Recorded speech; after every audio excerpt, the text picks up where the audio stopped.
अंग्रेजों ने भारत पर 150 वर्षों तक राज किया। ब्राह्मणों ने उनको भगाने के लिए हथियारबंद आंदोलन क्यों चलाया, जबकि भारत पर सबसे पहले हमला मुस्लिम शासक मीर कासिम ने 712 ईस्वी में किया। उसके बाद महमूद गजनवी, मोहम्मद गौरी, चंगेज खान ने हमला किया और फिर कुतुबुद्दीन ऐबक, गुलाम वंश, तुगलक वंश, खिलजी वंश, लोदी वंश, फिर मुगल आदि वंशों ने भारत पर राज किया और खूब अत्याचार किए, लेकिन ब्राह्मणों ने कोई क्रांति या कोई आंदोलन नहीं चलाया। फिर अंग्रेजों के खिलाफ ही क्यों क्रांति कर दी? आइए इस वीडियो में क्रांति और आंदोलन की वजह को समझने का प्रयास करते हैं। अंग्रेजों ने 1795 में अधिनियम 11 द्वारा शूद्रों को भी संपत्ति रखने का कानून बनाया। 1773 में ईस्ट इंडिया कंपनी ने रेगुलेटिंग एक्ट पास किया, जिसमें न्याय व्यवस्था समानता पर आधारित थी। 6 मई 1775 को इसी कानून द्वारा बंगाल के सामंत ब्राह्मण नंद कुमार देव को फांसी हुई थी। 1804 अधिनियम 3 द्वारा कन्या भ्रूण हत्या पर रोक अंग्रेजों ने लगाई, वरना लड़कियों को पैदा होते ही तालू में अफीम चिपकाकर मां के स्तन पर धतूरे का लेप लगाकर एवं गड्ढा बनाकर उसमें दूध भरकर डुबोकर मार दिया जाता था।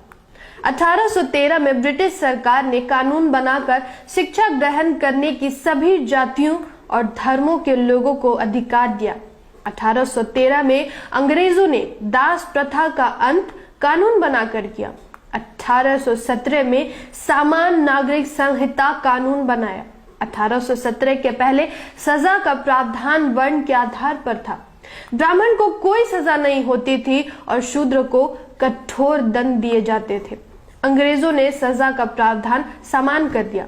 1819 में अधिनियम 7 द्वारा ब्राह्मणों द्वारा शुद्ध स्त्रियों के शुद्धिकरण पर रोक लगाई गई। शूद्रों की शादी होने पर दुल्हन को अपने दूल्हे के घर न जाकर कम से कम 3 रात ब्राह्मण के घर शारीरिक सेवा देनी पड़ती थी। 1830 नरबलि प्रथा पर रोक लगाई गई। देवी देवता को प्रसन्न करने के लिए ब्राह्मण शूद्रों, स्त्री व पुरुष दोनों को मंदिर में सिर पटक पटक कर चढ़ा देते थे। 1833 अधिनियम 87 द्वारा सरकारी सेवा में भेदभाव पर रोक अर्थात योग्यता ही सेवा का आधार स्वीकार किया गया तथा कंपनी के अधीन किसी भारतीय नागरिक को जन्म, स्थान, धर्म, जाति या रंग के आधार पर पद से वंचित नहीं रखा जा सकता है, नियम लागू किया गया। 1834 में पहला भारतीय विधि आयोग का गठन हुआ। कानून बनाने की व्यवस्था जाति, वर्ण, धर्म और क्षेत्र की भावना से ऊपर उठकर करना आयोग का प्रमुख उद्देश्य था। 1835 प्रथम पुत्र को गंगा दान पर रोक लगाए। 7 मार्च 1835 को लॉर्ड मैकाले ने शिक्षा नीति राज्य का विषय बनाया और उच्च शिक्षा को अंग्रेजी भाषा का माध्यम बनाया गया। 1835 को कानून बनाकर अंग्रेजों ने शूद्रों को कुर्सी पर बैठने का अधिकार दिया। दिसंबर 1829 के नियम 17 द्वारा विधवाओं को जलाना अवैध घोषित कर सती प्रथा का अंत कर दिया गया। देवदासी प्रथा पर रोक लगा दी गई। ब्राह्मणों के कहने से शूद्र अपनी लड़कियों को मंदिर की सेवा के लिए दान दे देते थे। मंदिर के पुजारी उनका शारीरिक शोषण करते थे। बच्चा पैदा होने पर उसे फेंक देते थे और उस बच्चे को हरिजन नाम दे दिया करते थे। 1921 को जातिवार जनगणना के आंकड़े के अनुसार अकेले मद्रास में कुल जनसंख्या 4 करोड़ 23 लाख थी, जिसमें 2 लाख देवदासियां मंदिरों में पड़ी थी। हालांकि यह प्रथा अभी भी दक्षिण भारत के मंदिरों में चल रही है। 1837 अधिनियम द्वारा ठगी प्रथा का अंत कर दिया गया। 1849 में कलकत्ता में एक बालिका विद्यालय JED बेटन ने स्थापना किया। 1854 में अंग्रेजों ने 3 विश्वविद्यालय कलकत्ता, मद्रास और बॉम्बे में स्थापित किए। 1902 में विश्वविद्यालय आयोग नियुक्त किया गया। 6 अक्टूबर 1860 को अंग्रेजों ने इंडियन पैनल कोड बनाया। लॉर्ड मैकाले ने सदियों से जकड़े शूद्रों की जंजीरों को काट दिया और भारत में जाति, वर्ण और धर्म के बिना एक समान क्रिमिनल लॉ लागू कर दिया। 1863 अंग्रेजों ने कानून बनाकर चरक पूजा पर रोक लगा दी। इस पूजा में आलीशान भवन एवं पुल निर्माण पर शूद्रों को पकड़ पकड़ कर जिंदा चुनवा दिया जाता था। इस पूजा में मान्यता थी कि भवन और पुल ज्यादा दिनों तक टिकाऊ रहेंगे। 1867 में बहुविवाह प्रथा पर पूरे देश में प्रतिबंध लगाने के उद्देश्य से बंगाल सरकार ने एक कमेटी का गठन किया। 1871 में अंग्रेजों ने भारत में जातिवार गणना प्रारंभ की। यह जनगणना 1941 तक हुई।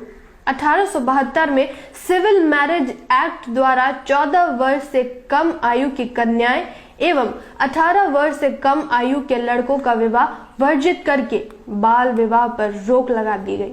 अंग्रेजों ने महार और चमार रेजिमेंट बनाकर इन जातियों को सेना में भर्ती किया, लेकिन 1892 में ब्राह्मणों के दबाव के कारण सेना में अछूतों की भर्ती बंद हो गई। 1918 में साउथ थबरो कमेटी को भारत में अंग्रेजों ने भेजा। यह कमेटी भारत में सभी जातियों का विधिमंडल में भागीदारी के लिए आया था। शाहू महाराज के कहने पर पिछड़ों के नेता भास्कर राव जादव ने एवं अछूतों के नेता डॉक्टर अंबेडकर ने अपने लोगों को विधिमंडल में भागीदारी के लिए मेमोरेंडम यानी ज्ञापन दिया। अंग्रेजों ने 1919 में भारत सरकार अधिनियम का गठन किया। 1919 में अंग्रेजों ने ब्राह्मणों को जज बनने पर रोक लगा दी थी और कहा था कि इनके अंदर न्यायिक चरित्र नहीं होता है। अंग्रेजों के रहते 25 दिसंबर 1927 को डॉक्टर अंबेडकर द्वारा मनुस्मृति का दहन किया। मनुस्मृति में शूद्रों और महिलाओं को गुलाम तथा भोग की वस्तु समझा जाता था। एक पुरुष को अनगिनत शादियां करने का धार्मिक अधिकार है। महिला अधिकार विहीन तथा दासी की स्थिति में थी। एक एक औरत के अनगिनत सौतने हुआ करती थी। औरतें शूद्रों के लिए सिर्फ और सिर्फ गुलामी लिखा है, जिसको ब्राह्मण मनु ने धर्म का नाम दिया है। फिर 1 मार्च 1930 को डॉक्टर अंबेडकर द्वारा काला राम मंदिर नासिक प्रवेश का आंदोलन चलाया गया। 1927 को अंग्रेजों ने कानून बनाकर शूद्रों के सार्वजनिक स्थानों पर जाने का अधिकार दिया। नवंबर 1927 में साइमन कमीशन की नियुक्ति की, जो 1928 में भारत के अछूत लोगों की स्थिति का सर्वे करके और उनको अतिरिक्त अधिकार देने के लिए आया। 24 सितंबर 1932 को अंग्रेजों ने कम्युनल अवार्ड घोषित किया, जिसमें प्रमुख अधिकार दिए। 19 मार्च 1928 को बेगारी प्रथा के विरुद्ध डॉक्टर अंबेडकर ने मुंबई विधान परिषद में आवाज उठाई, जिसके बाद अंग्रेजों ने इस प्रथा को समाप्त कर दिया।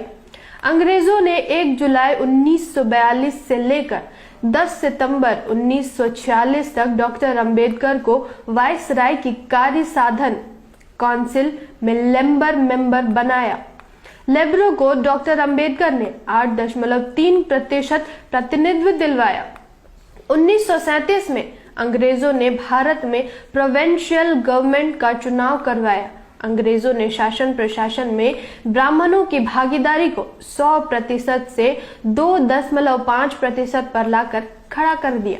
इन्हीं सब वजह से ब्राह्मणों ने अंग्रेजों के खिलाफ क्रांति शुरू कर दी, क्योंकि अंग्रेजों ने शूद्रों और महिलाओं को सारे अधिकार दे दिए थे और सब जातियों के लोगों को एक समान अधिकार देकर सबको बराबरी में लाकर खड़ा किया। जानकारी ही हथियार है। इस वीडियो को अधिक से अधिक शेयर कीजिए। धन्यवाद। जय संविधान, जय भारत।